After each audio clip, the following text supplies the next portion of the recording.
बातमी आहे मराठा आंदोलकांनी ठिकठिकाणी पुकारलेल्या बंदची। मनोज जरांगेंच्या आंदोलनाच्या समर्थनार्थ मराठा आंदोलकांनी अनेक ठिकाणी तसेच अनेक जिल्ह्यांमध्ये बंद पुकारला आहे। आज जालना परभणी बंदची हाक देण्यात आली आहे। दुसरीकडे छत्रपती संभाजीनगरमध्ये आज सकाळी 10 वाजता केम्ब्रिज चौकात मराठा समाजाच्या वतीने रास्ता रोको केला जाईल। तर मनोज जरांगेंच्या उपोषणाचा आजचा 6वा दिवस आहे। जुन्या पुणे सोलापूर महामार्गावर सकल मराठा समाज रास्ता रोको करणार आहे। त्यामुळे आता सगळे सोयरे आरक्षणासाठी मराठा समाज पुन्हा एकदा आक्रमक झालाय। दरम्यान दुसरीकडे लक्ष्मण हाके आणि नवनाथ वाघमारे यांचं देखील उपोषण सुरू आहे। आज हाकेंच्या उपोषणाचा 3रा दिवस आहे।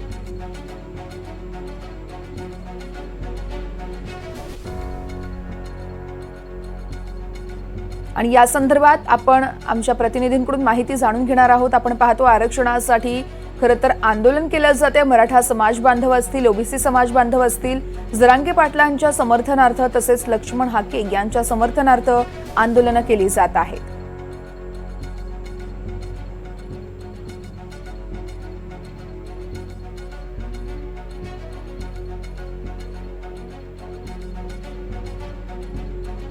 आणि आपण या संदर्भात अधिक माहिती देण्यासाठी आमच्या प्रतिनिधींकडे जाऊया। जालन्यामधून लक्ष्मण सोळुंके हे आहेत आपल्यासोबत, शिवाय छत्रपती संभाजीनगरमध्ये मोहसिन शेख हे आपल्यासोबत जोडलेले आहेत। नवनाथ वाघमारे वडी गोद्रीमध्ये उपोषणाला बसले आहेत, त्यामुळे आता मराठा आंदोलक देखील आक्रमक झाले। शिवाय स्वानंद पाटील हे देखील आमचे प्रतिनिधी आपल्यासोबत आहेत। सगळ्यांकडून आपण सगळे अपडेट्स जाणून घेणार आहोत।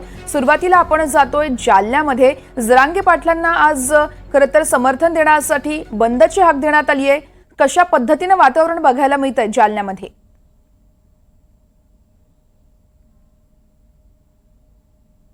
संपूर्ण जालन्यामध्ये ज्यावेळेस मराठा आरक्षणाचं आंदोलन सुरू झालं तेव्हापासून मनोज जरांगे पाटील यांना मोठ्या प्रमाणात या ठिकाणी पाठिंबा मिळतोय। संपूर्ण मराठा उभा राहिलेला आहे। आता मनोज जरांगे पाटील हे 6व्यांदा उपोषण करतायत, त्यामुळे आपण बघू शकतो की मनोज जरांगे पाटील यांची 2 दिवसापासून जी प्रकृती खालावलेली आहे, त्यामुळे संपूर्ण मराठा समाजातून या ठिकाणी आता सरकारच्या विरोधात या ठिकाणी रोष निर्माण झालं होताना आपल्याला बघतोय। त्याच अनुषंगाने काल संपूर्ण मराठा समाजाच्या वतीने जिल्हा अधिकारी आणि जिल्हा प्रशासनाला पत्र देण्यात आलेलं आहे। या पत्राचा आपण जर हे पत्र जर बघितलं, या पत्रात मराठा समाजाच्या वतीने स्पष्ट असा उल्लेख करण्यात आलेला आहे की मनोज जरांगे पाटील यांच्या जर जीविताला कुठल्याही प्रकारची जर हानी झाली त्याची सर्वस्वी जबाबदारी राज्य सरकार आणि जिल्हाधिकारी यांची असणार आहे। आपण बघू शकतो की त्यामुळे आज संपूर्ण राज्य सरकारचा जाहीर निषेध म्हणून या ठिकाणी बंदचं आव्हान करण्यात आलेलं आहे।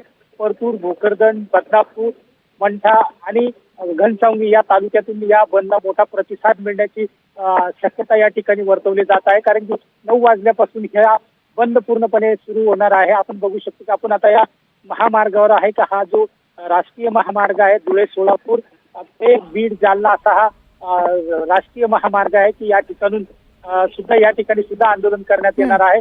9 वाजता संपूर्ण कार्यकर्ते या ठिकाणी आंदोलनासाठी रस्त्यावर उतरतील आणि त्यानंतर संपूर्ण जालना जिल्हा बंद असेल अशी परिस्थिती या ठिकाणी निर्माण झालेली आहे।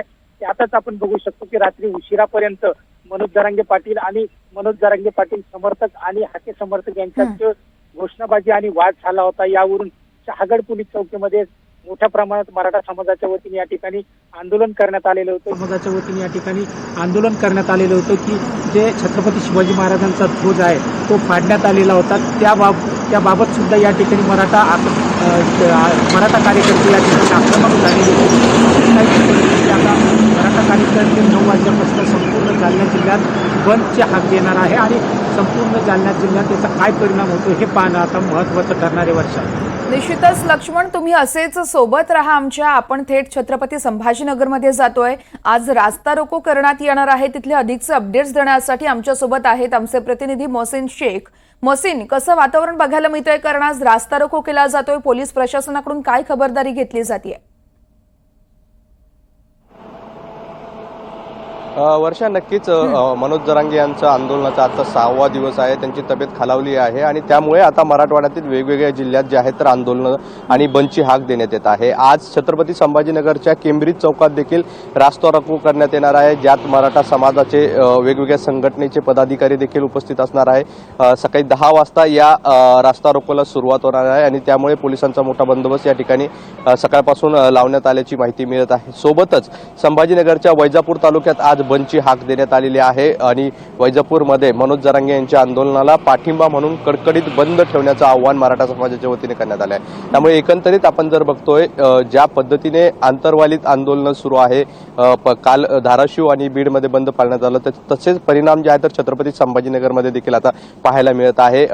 काही 10 वाजता जे आहे तर क्रांती चौकातून काही मुस्लिम समाजाचे तरुण देखील पायी मोर्चा काढत थेट आंतरवालीला पोहोचणार आहे आणि मनोज जरांगे यांना पाठिंबा देण्याची यासाठी ते मोर्चा काढत आहे। त्यामुळे एकंदरीत मराठवाड्यात सध्या मराठा आरक्षणाचा मुद्दा तापलेला आहे आणि त्याचे परिणाम छत्रपती संभाजीनगरमध्ये देखील पाहायला मिळत आहेत। 10 वाजता रास्ता रोकोला सुरुवात होणार आहे आणि यात मोठ्या प्रमाणात जे आहे तर आंदोलक जे आहे तर आणि मराठा समाजाचे तरुण सहभागी होण्याची शक्यता आहे आणि त्या पार्श्वभूमीवर आता पोलीस देखील सतर्क झालेले आहे। पोलिसांचा मोठा बंदोबस्त आहे आणि ज्या ठिकाणी हे रास्ता रोको करण्यात येणार आहे ते शहरातील एंट्री पॉईंट आहे, पूर्व भागातील ज्या भागातून जालना असतील, बीड, नांदेड या भागातील जे आहे तर वाहनं जे आहे तर शहरात एंट्री करतात। त्यामुळे हा रास्ता रोको सुरू झाल्यानंतर याचे परिणाम देखील वाहतुकीवर आपल्याला पाहायला मिळण्याची शक्यता आहे। वर्षा, निश्चितच मोहसिन, तुम्ही आमच्यासोबत असेच सोबत राहा। आपण थेट परभणीत जातोय, कारण परभणीमध्ये देखील बंदची हाक देण्यात आली आहे। परभणीतून आमचे प्रतिनिधी दिवाकर माने आहेत आपल्यासोबत, ते आपल्याला अधिक माहिती देत आहेत। दिवाकर, वर्षा, आज सकल मराठा समाजातर्फे बंदची हाक देण्यात आलेली आहे आणि त्या संदर्भात मागील काही दिवसांपासून मनोज जरांगे पाटील हे उपोषणासाठी बसलेले आहेत आणि त्यामुळेच सकल मराठा समाजाने ही हाक पुकारलेली आहे। जिल्हाधिकारी कार्यालयाला आज मराठा समाजातर्फे निवेदन देण्यात येणार आहे आणि त्याचसोबतच संपूर्ण बाजारपेठ बंद ठेवण्यात येणार आहे। आज रविवार असला तरीही बाजारपेठ बंद असणार आहे। वर्षा, निश्चितच दिवाकर, तुम्ही या सगळ्या घडामोडींवरती असंच लक्ष ठेवून राहा। यानंतर आपण